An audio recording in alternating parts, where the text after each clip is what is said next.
हापुड़ के पिलखुआ क्षेत्र में 30 मई की सुबह ही एक सूटकेस बरामद किया जाता है। सूटकेस एक सड़क के किनारे फेंका पड़ा था। कोई इसे छूना नहीं चाहता था क्योंकि हाल फिलहाल में जिस तरीके से सूटकेस में लोगों के पैक होने की स्थिति पता चली, उसके बाद से सब लोग डर रहे हैं। लेकिन किसी ने पुलिस को यह सूचना दे दी कि एक सूटकेस पड़ा हुआ है और उन्हें आशंका है कि पूर्व में जैसी घटनाएं हो रही हैं उसी हिसाब से कुछ ऐसा ना हो इसमें। पुलिस वाले पहुंचते हैं और उसको सूटकेस को लेकर थाने आया जाता है, क्योंकि जब वहां पर चेकिंग होती है तो उसमें वास्तव में एक शव मिलता है। पुलिस वाले सन्न रह जाते हैं कि आखिरकार अब ये कौन सा मामला हो गया। जब इस को लेकर थाने आया जाता है तो उसी बीच एक खबर आती है कि एक कंप्लेन दर्ज किया गया है मयूर विहार में। यहां पर यह है कि एक लड़की लापता है और उसकी उम्र तकरीबन 30 साल के आसपास है। नाम है नीलेश और पिता ने दर्ज करवाई है रिपोर्ट। यह रिपोर्ट दर्ज हुई थी 28 मई की देर रात को और 28 मई की ही देर रात को कुछ ऐसा कांड चल रहा था मयूर विहार के ही एक कमरे में जो आपको सन्न कर देगा। और यही कांड इस सूटकेस से ताल्लुक रखता है।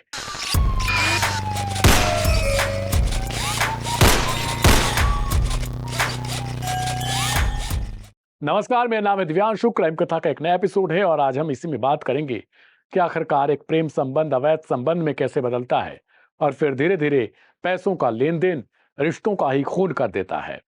वो रिश्ता न सिर्फ मर जाता है बल्कि तमाम सवाल भी छोड़ जाता है, जो आज हम इस कहानी में देखेंगे। सत्येंद्र नाम का एक शख्स जो यूपी के चित्रकूट से निकलकर दिल्ली में आया हुआ था काम धंधे की तलाश में। उसकी मुलाकात एक लड़की से होती है जिसका नाम है नीलेश। पहली नजर में ही दोनों एक दूसरे को पसंद करते हैं और फिर मामला धीरे धीरे आगे बढ़ता है। नीलेश को भी सत्येंद्र अच्छा लगता है। सत्येंद्र जब कभी भी आगे कहीं जाता था तो वो फोन पे नीलेश को बताता और धीरे धीरे यह मामला आगे बढ़ता है। ये प्रेम में तब्दील हो जाता है और फिर दोनों के बीच एक संबंध बन जाता है। अब नीलेश उसके कमरे पर आया जाया करती थी सत्येंद्र यादव की। सत्येंद्र अक्सर करके उससे बातें करता, उसे कमरे पर बुला लेता और फिर धीरे धीरे यह स्थिति जैसे जैसे आगे बढ़ती जाती है, दोनों में आर्थिक तौर पर भी रिश्ते हो जाते हैं, यानी पैसों का लेन देन। कभी सत्येंद्र नीलेश की मदद करता है, कभी नीलेश सत्येंद्र की। क्योंकि सत्येंद्र थोड़ा सा आ, उतना इकोनॉमिकली स्ट्रांग नहीं था, इस वजह से उसने नीलेश से पैसे लेने स्टार्ट कर दिए। ये पैसा लेते लेते लेते करीब लाखों रुपए का खेल बन चुका था। इधर दूसरी तरफ उसके साथ हमेशा घूमना फिरना और एंजॉय करना, एक तरीके का जो आजकल एक प्रचलन चल चुका है गर्लफ्रेंड और बॉयफ्रेंड का, कि आज बुजुर्ग इंसान भी एक गर्लफ्रेंड रख रहा है।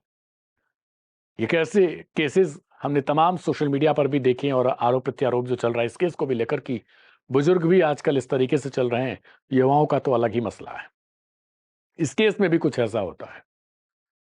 धीरे धीरे धीरे धीरे जब लाखों रुपए का खेल यानी 5.5 लाख रुपए के आसपास सत्येंद्र इकट्ठा कर लेता है और उसी नीलेश के ही लिए हुए पैसे से वो एक कार खरीद लेता है।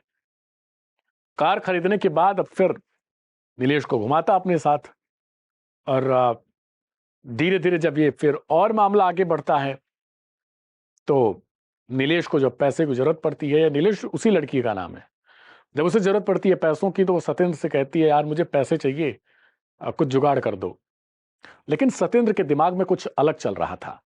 उसके दिमाग में अलग क्या चल रहा था कि वो चाहता था कि पैसा ना देना पड़े, और अगर ये पैसा मांगेगी तो मैं दूंगा कहां से, क्योंकि ठहरा निठल्ला निकम्मा। और ऐसे लड़के अक्सर करके यही चाहते हैं कि कोई ऐसी लड़की फंसा ले वो जहां से पैसों की आमदनी बन सके। और नीलेश इस लड़के के लिए कुछ यही थी। पैसे मांगती तो वो बातों को टाल मटोल करता। अब धीरे धीरे जो नीलेश है उसका रुख थोड़ा सा अलग हो जाता है इसके लिए।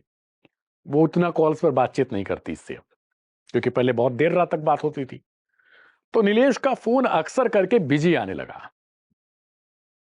अब एक अकेला इंसान जो अगर अकेले कमरे में रहता है ना, तो उसकी सोच जो है वो धीरे धीरे गिरते जाती है, क्योंकि उसके पास कोई काम धंधा नहीं है और हमेशा वो सोचेगा सिर्फ और सिर्फ किसी के बारे में और अगर वो सोचेगा तो उसके बारे में वो गंदी बातें भी सोचेगा, बुरी बातें भी सोचेगा।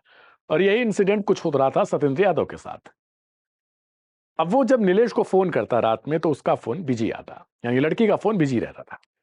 इसके मन में पकने लगा कुछ और ये शक करने लगा कि ऐसा तो नहीं कि नीलेश किसी और से अब उसका अफेयर हो गया। अब इसको गंदी बातें भी बोलना स्टार्ट कर देता, वाहियात चीजें भी बोलता, कमेंट भी करता, टॉन्ट भी करता। 28 मई की रात को इसको कुछ सूझता है। इसने फोन किया नीलेश को कि मैं तुमसे बहुत प्यार करता हूं, तुम्हें ये वो पैसों का जुगाड़ मैं कर दूंगा, ये कर दूंगा।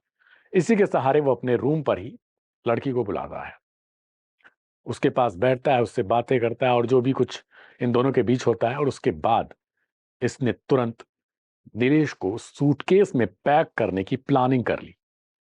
एक सूटकेस भी इसने रख रखा था, वो भी इतना बड़ा ताकि वो शव जो है ये छिपा सके। कुछ देर बाद ही इसने सूटकेस में पैक कर दिया। लेकिन इससे पहले जो उसने किया, वो पुलिस क्या कुछ बता रही है वो मैं आपको सुनवाता हूं। जानकारी मिली कि एक गाड़ी है जिसके माध्यम से उसको यहाँ पे फेंका गया है। तो उसको ट्रेस करते हुए हम लोग दिल्ली पहुंचे तो इस घटना का अनावरण हुआ है, जिसमें सत्येंद्र यादव पुत्र जगरूप, जो करवी चित्रकूट का रहने वाला है, इसकी गिरफ्तारी हुई है। और घटनाक्रम में पूछने में बताया कि इससे लड़की जो उसका नीलेश थी, तो उसके फादर का नाम अहिबरन, जो बकेवर इटावा के रहने वाली थी, इसमें आपस में दोस्ती थी इन दोनों की। और उस लड़की से इसने 5.5 लाख रुपए करीब इसने उधार लिया था और वो लड़की वो पैसे मांग रही थी। इसके अलावा उस लड़की से इसकी दोस्ती थी और उस लड़की के फोन को भी अक्सर बिजी आता था, तो उसको भी शक था कि इस लड़की का कहीं अन्य लोगों से संबंध तो नहीं है। ये दोनों बातें उनके बीच में कंटेंशन, बोन ऑफ कंटेंशन का काम किया उसने। उसके बाद लड़की के दबाव डालने पर उसका चुन्नी से, दुपट्टा से गला कस करके उसकी हत्या करके, और जो गाड़ी खरीदा था लड़की से, जो उसने पैसा उधार लिया था उससे, उसने गाड़ी खरीदी थी, उसी गाड़ी में सूटकेस में भर करके यहाँ सिखेड़ा बम्बे के पास फेंक दिया था।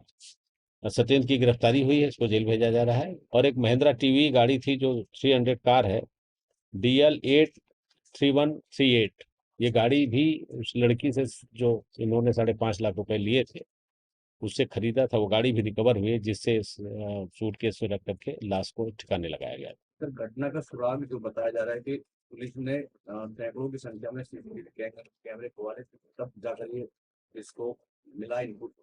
बिल्कुल, इसमें सीसीटीवी फुटेज से हम लोग को लीड मिली थी। उसके बाद मैनुअल इंटेलिजेंस और लोकल इनपुट्स जो भी मिलते हैं वहाँ के, इन सब के माध्यम से हम लोग यहाँ तक पहुंचे हैं और घटना का अनावरण हुआ है। सर, बताया जा रहा है जो मृतका है इसकी हाल ही में शादी होने वाली थी, और जो आरोपी है, क्या ये बताया जा रहा है कि होमगार्ड के बेटे हैं जिसने ये कृत्य किया है? ये दोनों आपस में दोस्त थे और पहले से इनके आपस में दोस्ती थी, और बीच में नाकतफाकी हो गई फोन बिजी होने के नाते। और मुख्य इसका रीजन यही था कि जो पैसा लड़की ने दिया था उसको वो वापस मांग रही थी, उसका दबाव बना रही थी। पुलिस को आपने सुना, लेकिन अब जो एक खुलासा हुआ है वो ये है कि जिन पैसों से इसने कार खरीदी थी वो पैसे नीलेश के दिए हुए थे, यानी जिसकी हत्या करनी थी उसी के पैसों से उसका कफन इसने बनाया। उसी कार के सहारे इसने सूटकेस को ले जाकर इस पिलखुआ के किसी इलाके में फेंका और फेंक कर इसने अपने आप को समझ लिया कि मैं तो अब ठीक हो गया, अब मैं पैसे भी नहीं देने मेरे को, सिर्फ 5.5 लाख रुपए। उसके लिए इसने इतना वाहियात कदम उठाया कि जो अब जिंदगी भर इसे जेल में सड़ने पर मजबूर कर देगा। और जब भी ये अपनी आंखें बंद करेगा तो शायद बार बार इसके जहन में एक चेहरा दिखाई देगा, वो होगा नीलेश का। न सिर्फ इसने नीलेश की जिंदगी बर्बाद की, बल्कि उनके माता पिता से लेकर अपने परिवार को भी इसने नरक में धकेल दिया। क्योंकि अब ये किस्सा, ये धब्बा ना इसके परिवार से उठेगा, ना इसके सिर से उठेगा, और ना ही नीलेश के परिवार से हटेगा। ये समाज अब जब भी देखेगा इन्हें तो उसी केस से जोड़कर देखेगा। नीलेश इस दुनिया में नहीं है, लेकिन इसने न सिर्फ चुन्नी के सहारे, उसी की चुन्नी के सहारे, उसी के पैसे के सहारे उसकी मौत का फंदा तैयार किया, बल्कि इसने एक नया सवाल भी खड़ा कर दिया आजकल के युवाओं के लिए, ये रिश्तों को लेकर कि आखिरकार वो इनमें अब आर्थिक लेन देन करेंगे कि नहीं। क्योंकि जब पैसा ही सब कुछ बन जाता है तो फिर शायद उस जिंदगी में कुछ भी और महत्वपूर्ण नहीं बच जाता।